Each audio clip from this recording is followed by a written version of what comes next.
नमस्कार दोस्तों। Exam booster course में केमिस्ट्री का आज ये लेक्चर है और नया चैप्टर लेकर के हम आए हैं।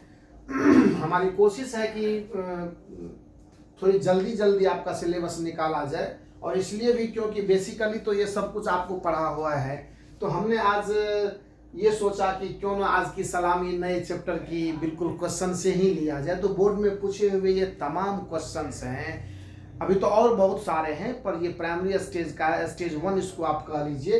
अम्ल, भस्म और लवण ये चैप्टर का नाम है। और इस चैप्टर में हमने अब तक जो चीज़ें बताने के लिए प्रोग्राम किया हुआ है, जो चीज़ हम आपको बताने वाले हैं उन तमाम बातों की चर्चा हम करेंगे। लेकिन पहले कुछ क्वेश्चन से आप मुलाकात कर लीजिए, आपको खुद पता चलेगा कि आपने अपने बेसिक्स में या अपने रेगुलर कोर्स में कितनी पढ़ाई और कितने अच्छे तरीके से की है।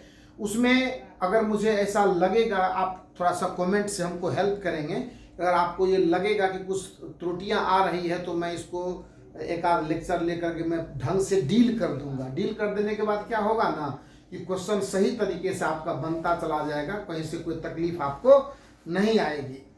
क्योंकि पिछले जो आवर्त सारणी चैप्टर में हमने आपके साथ काम किया था, शायद उस समय आपको इसका एहसास नहीं हो रहा होगा, लेकिन इस वीडियो में ही, इस लेक्चर में ही हमारे बोर्ड पर क्वेश्चन है। और वो क्वेश्चन क्या है मालूम है? शायद आपको हम धातु और धातु के ऑक्साइड के विषय में हम बताए थे। आप जाकर के आवर्त सारणी के लेक्चर में देखना, उसमें तो आपको पता पड़ जाएगा कि धातु के ऑक्साइड क्षारीय होते हैं और अधातु के ऑक्साइड अम्लीय होते हैं। ये बात हमने आपको वहां पे चर्चा की थी, और दोनों ही क्वेश्चन बोर्ड में पूछा हुआ है। अब इस बोर्ड पर जितने सारे क्वेश्चन हैं उस क्वेश्चन से पहले रूबरू करवा देते हैं हम आपको। वो जब अगर कर लेंगे तो आपको एक ग्राउंड तैयार हो जाएगा। देखा जाए इसको, जिंक और सोडियम हाइड्रोक्साइड की अभिक्रिया से बनता है। देखिए 2013 में ये क्वेश्चन पूछा है, मतलब गजब है। केमिकल रिएक्शन के प्रोडक्ट भी पूछे जा रहे हैं। इसका मतलब क्या है? आपको समझ में आ रही है बात हमारी? इसका मतलब है कि उस प्लेटफॉर्म पर भी जाकर के, उस लेवल पर जाकर के भी आपको रिएक्शंस को, प्रतिक्रियाओं के अभिकारक और प्रतिफल दोनों ही पक्षों पर एक बार गौर फरमाना होगा। क्वेश्चन डिस्कशन का सिर्फ ये मतलब नहीं होता है कि हमने क्वेश्चन पे बात कर ली और काम निकल गया। जी नहीं, ये ऐसा स्टेज है हमारा जहां हर पहलू पे बात करनी है। चूंकि कहां से क्वेश्चन किस तरह का आ जाएगा ये गारंटी कोई नहीं दे सकता, लेकिन जो इम्पोर्टेंट है वो इम्पोर्टेंट है, उसमें कोई शक की बात नहीं है। तो इसका आंसर जो है वो ZnNa2 ZnO2 प्लस H2 है। इस पर ज्यादा आपको दिमाग लगाना नहीं है। जो है आप जो है सो इसको हम और आप चेंज नहीं कर सकते। उसके बाद नेक्स्ट क्वेश्चन है कि लिटमस विलियन बैंगनी रंजक होता है जिसे निकाला जाता है लाइकेन से, है ना। इसको किससे निकालते हैं? लाइकेन से निकालते हैं। क्वेश्चन को सीधे याद रखना है। लिटमस विलियन बैंगनी रंजक होता है जिसे निकाला जाता है कहां से?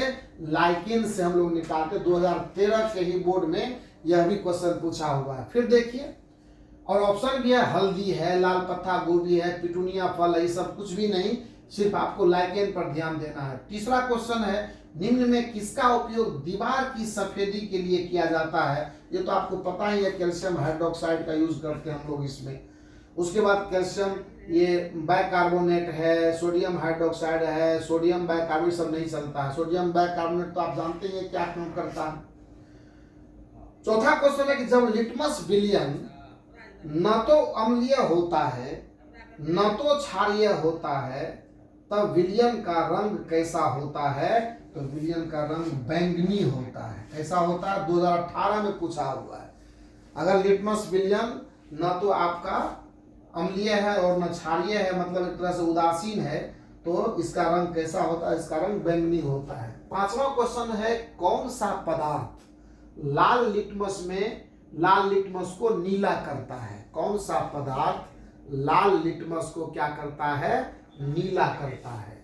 इसका मतलब है कि ये कौन सा पदार्थ करेगा लाल लिटमस को नीला? कौन करेगा? क्षार करेगा, है ना। नीला को लाल अम्ल करता है और लाल को नीला कौन करता है? क्षार करता है। 6 नंबर में है जिंक और H2SO4 की अभिक्रिया से कौन गैस निकलती है। बताइए इस रिएक्शन को कितना कंफर्म करते हैं हम लोग, कितनी बार इसकी चर्चा करते हैं। और एसिड बेस सॉल्ट जो ये आपका चैप्टर है उसमें इस तरह की प्रतिक्रियाओं का बहुत अच्छे तरीके से ख्याल रखा जाता है। मेटल्स भी हैं सभी, तो आपको मैं एक्टिविटी सीरीज से रूबरू करवाऊंगा, तब आपको कुछ रोचक बातें रासायनिक अभिक्रिया में देखने को मिलेगी। बहुत बढ़िया बढ़िया है ये भी है। और इसके पीछे भी जो भी चैप्टर हम पर काम करेंगे, आप ये देखना है कि सब चीज इंपॉर्टेंट है। पता नहीं कहाँ से क्वेश्चन आएगा, इस चक्कर में नहीं पढ़ना है। सिलेबस लिमिटेड है, क्वेश्चन वहीं से आना है और हर स्टेज पर काम करके देना है हमको। तो जिंक और H2SO4 की अभिक्रिया से एकदम बिल्कुल कंफर्म है हाइड्रोजन गैस निकलती है। इसमें कोई अभी O2 के निकलने कोई मतलब नहीं बनता है, CO2 का कोई जुगाड़ ही नहीं बैठ रहा है, कहीं पर भी देख लीजिए कार्बन का कोई जगह ही नहीं है। और बाकी क्या 2020 में पूछा है, इससे पहले ये जो क्वेश्चन है आपको वो छार वाला 2019 में पूछा हुआ क्वेश्चन है। मतलब क्वेश्चन को देखिए, बोर्ड में पूछा गया है तो मतलब एग्जामिनर ने या क्वेश्चन सेटर ने उस पर अपनी निगाह डाली है। एक बार डाली है तो फिर डाला जा सकता है, इसीलिए इसकी चर्चा करते हैं। अम्ल और क्षार की अभी वाह है वाह, क्या बात है। एसिड बेस सॉल्ट का सबसे popular line, acid base salt का सबसे पॉपुलर लाइन, सबसे प्रचलित लाइन अम्ल भस्म और लवण चैप्टर का सबसे प्रचलित लाइन कि अम्ल और क्षार की अभिक्रिया से लवण और जल बनते हैं। ये कहावत के तौर पर लोग याद रखते हैं, अम्ल और क्षार की अभिक्रिया से लवण और जल बनते हैं। तो जाहिर सी बात है अम्ल और क्षार की अभिक्रिया से क्या बने। अब देखिए आप प्रबल क्षार, कितना बेवकूफ बनाने का काम किया है। प्रबल अम्ल जी नहीं, लवण सीधा, और यहाँ कोई नहीं तो कोई मतलब ही नहीं है। ये पूछा 2021 में, धीरे धीरे हम लोग करीब आ रहे हैं। निम्न में कौन भस्म नहीं है, निम्न में कौन भस्म नहीं है ना। देखिए कैल्शियम का ऑक्साइड है ना, ये कैल्शियम ऑक्साइड है, ये सोडियम हाइड्रोक्साइड है, ये सोडियम कार्बोनेट है। अब क्या कहता है इनमें कौन भस्म नहीं है। लेकिन जानते हैं इस क्वेश्चन में थोड़ा कंफ्यूज, तो NaCl इसको ये लवण है और सोडियम कार्बोनेट भी है ना, सोडियम कार्बोनेट पर भी थोड़ा संदेह है। सोडियम कार्बोनेट, ये सोडियम हाइड्रोक्साइड और CO कैल्शियम ऑक्साइड, इनमें कौन भस्म नहीं है ना। तो ये तो लवण है एक तरह से, और ये भी भस्म नहीं है, ये भी सोडियम कार्बोनेट है ना। ये तो सोडियम कार्बोनेट पर भी कंफ्यूजन है। तो भस्म नहीं है तो मतलब ये तो क्लियर जानते हैं कि सोडियम क्लोराइड हमारा सॉल्ट है, इसको ये हम लोग चर्चा में रखें, इसी को हम लोग सेलेक्ट करें, ठीक है। उसके बाद अधातु के ऑक्साइड होते, देखिए है क्वेश्चन, मैंने कहा था ना आपको अधातु के ऑक्साइड होते हैं, 2021 में पूछा हुआ, और ये भी 2021 में पूछा हुआ है। तो अधातु के ऑक्साइड होते हैं क्या, अम्लीय होते हैं। हमने चर्चा किया हुआ है धातु के ऑक्साइड क्या होंगे, क्षारीय होंगे, और अधातु के ऑक्साइड क्या होंगे, अम्लीय होंगे।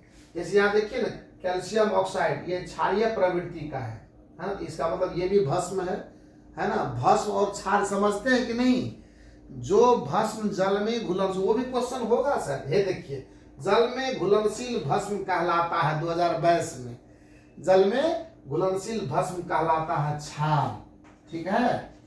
भस्म को बेस और क्षार को अल्कली कहते हैं, इसीलिए चैप्टर का नाम है अम्ल भस्म और लवण, एसिड बेस एंड सॉल्ट, ठीक है। तो जो भस्म जल में घुलनशील हो वो क्षार कहलाता है, फिर उसको अल्कली कहते हैं हम लोग। और जो भस्म जल में घुलनशील नहीं है उसको हम लोग क्या कहते हैं, बेस कहते हैं, यानी भस्म ही रह जाता है।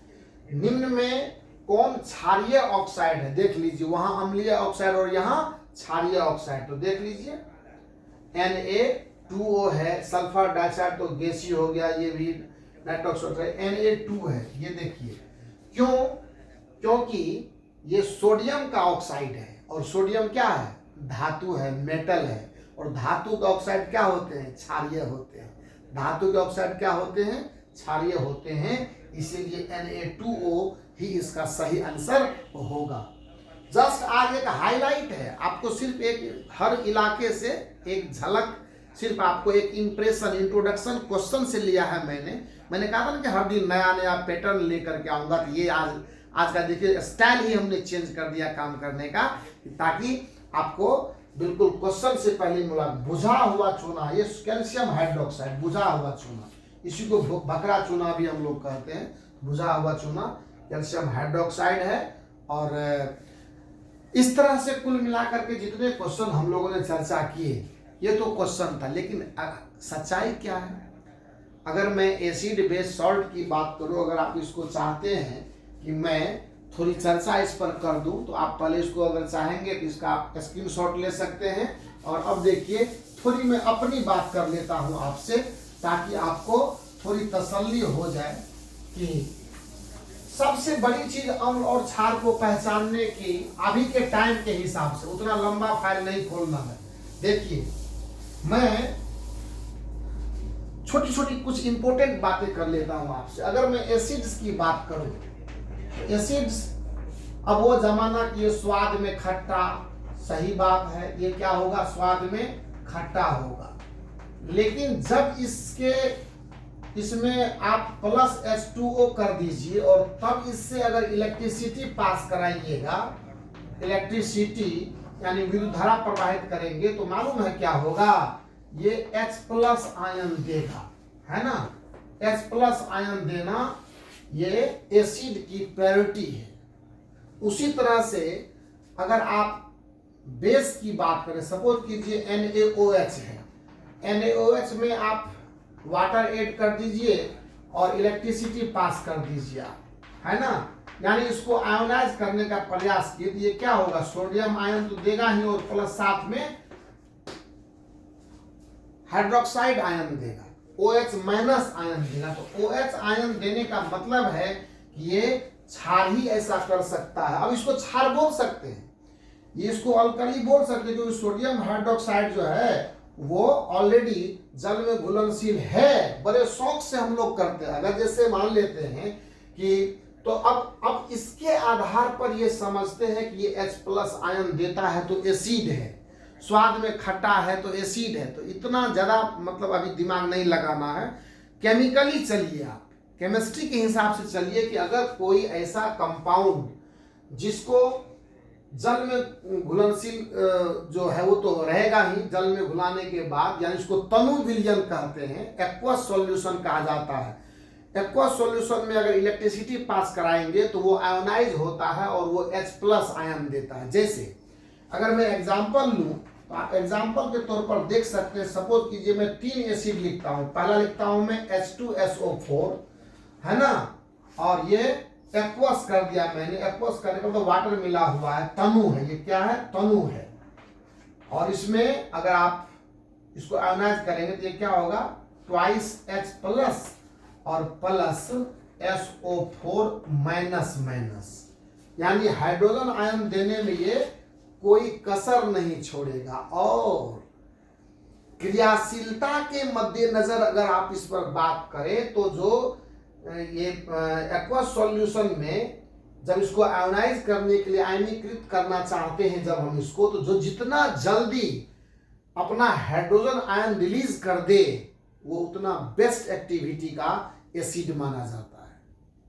और जो जितना लेट करे, उसको उसकी एक्टिविटी को कम आंकते हैं। आप देखिए ना, जैसे मान लेते हैं HCl है, इसका भी आप तनु कर दीजिए और इसको आयोनाइज करने की कोशिश करेंगे, ये H+ और प्लस, ये एसिड की पहचान है। हाइड्रोजन आयन रिलीज करना, आयोनाइज होना और H+ आयन देना, ये पहचान है। उसी तरह से HNO3 की मैं बात कर लूं, ये भी अगर तनु रहेगा, याद कीजिएगा ये तनु होना, जल मिलाएंगे तभी आयोनाइज करेगा। ये H+ और प्लस नाइट्रेट आयन NO3-, ये देखिए दिया ना, ये एसिड की पहचान है।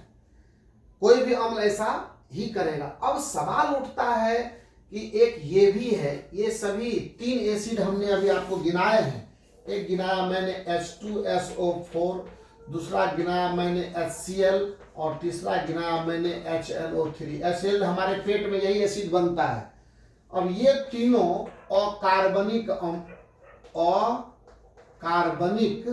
अम्ल हैं, याद रखेंगे, और इन्हें प्रबल अम्ल कहते हैं। ये प्रबल अम्ल होते हैं, याद कीजिएगा। ये कैसे अम्ल होते हैं? इसको अंग्रेजी में स्ट्रॉन्ग एसिड कहते हैं। क्या कहते हैं? इसे हम लोग स्ट्रॉन्ग एसिड्स का नाम देते हैं, समझे? क्योंकि ये वाटर सॉल्यूशन में जाने के बाद क्विकली आयोनाइज हो जाता है और कंप्लीट ब्रेक होता है। लेकिन आपके मन में ये बात होगी, जब ये इनऑर्गेनिक और कार्बनिक, इसी में कार्बन देखिए, ये Cl है, इसको कार्बन का नहीं समझ लीजिए, ये Cl है, क्लोरीन है, तो ये HCl हो गया। तो HCl और H2SO4 HNO3 ये तीनों क्या है? इनऑर्गेनिक यानी अकार्बनिक अम्ल है। ये सभी प्रबल अम्ल कहलाते हैं, क्योंकि इसको वाटर सॉल्यूशन में जैसे डालेंगे उसके बाद जब आयोनाइज करेंगे तो क्विक आयोनाइज होगा और कंप्लीट ब्रेक कर देगा। एनायन और कैटायन में पूरी तरह से धनायन ऋणायन में टूट जाता है। H+ आयन देने में कोई देरी नहीं करता। अब तीनों में सबसे एक्टिव होता है ये H2SO4, तो कोई बात नहीं है, और ही फास्ट एक्टिविटी है। अब आइए, जब इस बात को आप लोगों ने देख लिया है तो एक बात और देख ही लीजिए। मैं एक एग्जांपल और लेता हूं अम्ल का, है ना। जैसे मैं एक अम्ल लेता हूं, बस शॉर्ट डिस्कशन करना है तो ये जानकारी भी जरूरी है आपको। CH3COOH। अब देखिए, यह एक कार्बनिक अम्ल है। इसका नाम आप तो जानते ही हैं, ये एसिटिक एसिड है। इसी को सिरका भी कहते हैं हम लोग, एसिटिक एसिड है ये, ठीक बात। ये एसिटिक एसिड है।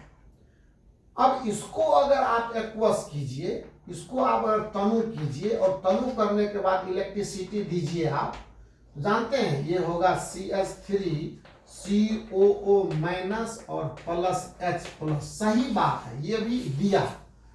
एसिड है तो लक्षण तो हाइड्रोजन आयन उसको रिलीज करना ही करना है, लेकिन ये स्लो होता है, स्लो आयोनाइजेशन, यानी धीरे से धीरे धीरे आयनीकृत होगा। एक बात। दूसरी समस्या, कभी पूरी तरह आयनीकृत नहीं होता। अगर आप आयनीकृत नहीं होता, उस सॉल्यूशन में अगर आप खोजेंगे ना, ई भी मौजूद रहेगा, ये भी रहेगा और ये भी रहेगा, नहीं होता। जानते हैं, ये दुर्बल अम्ल है। यानी ऑर्गेनिक एसिड जो भी होगा, चाहे फॉर्मिक एसिड हो, एसिटिक एसिड हो, है ना, प्रोपेनोइक हो, पेंटेनोइक हो, मतलब बहुत सारा तो जानबे करते हैं। अल्केन अल्किन अल्काइन का तो अध्ययन आपने खूब किया है, मैंने करवाया है, आपको तो पता है। पर ये सभी अम्ल दुर्बल अम्ल कहलाते हैं। कभी भी केमिकल रिएक्शन में ये सबलता से भाग नहीं लेते। So this is the great difference. ये बहुत बड़ा अंतर है दुर्बल अम्ल और प्रबल अम्ल में। और वो स्वाद खट्टा उसका भी इसका भी सबका होता है, वो तो क्या कीजिएगा, जब अम्ल है तो स्वाद तो उसका होना ही है खट्टा। और दूसरी सबसे बड़ी प्रॉपर्टी है कि अम्ल जब भी डिसोसिएट होगा या जब भी वो ब्रेक करेगा, टूटेगा, तो वो हाइड्रोजन आयन रिलीज करेगा। हाइड्रोजन आयन रिलीज करने की टेंडेंसी के चलते ही अम्ल की प्रबलता और अम्ल की दुर्बलता ये हम लोग जानने की कोशिश करते हैं। और हम लोग pH स्केल पर भी काम करेंगे। बस it will take some time बेटा, इसमें थोड़ा समय लगेगा। एक आध लेक्चर वेट कर लीजिए और तब जा करके इस पर आगे काम करेंगे। तो आज के लेक्चर को एक इंट्रोडक्शन के तौर पर इस छोटे से लेक्चर में बहुत बड़ी बड़ी जानकारी दी है मैंने आपको। तो लगे रहिए और अपने एग्जाम का जो प्रिपरेशन है उसको कंटिन्यू ताकत के साथ बिल्कुल एकदम झोंक दीजिए अपने आप को। याद रखिए, LN Academy 24 ने आपसे क्या वादा किया है, 400 पार, तो वो दिला के रहेंगे। बस मेहनत आपका लगातार होना चाहिए।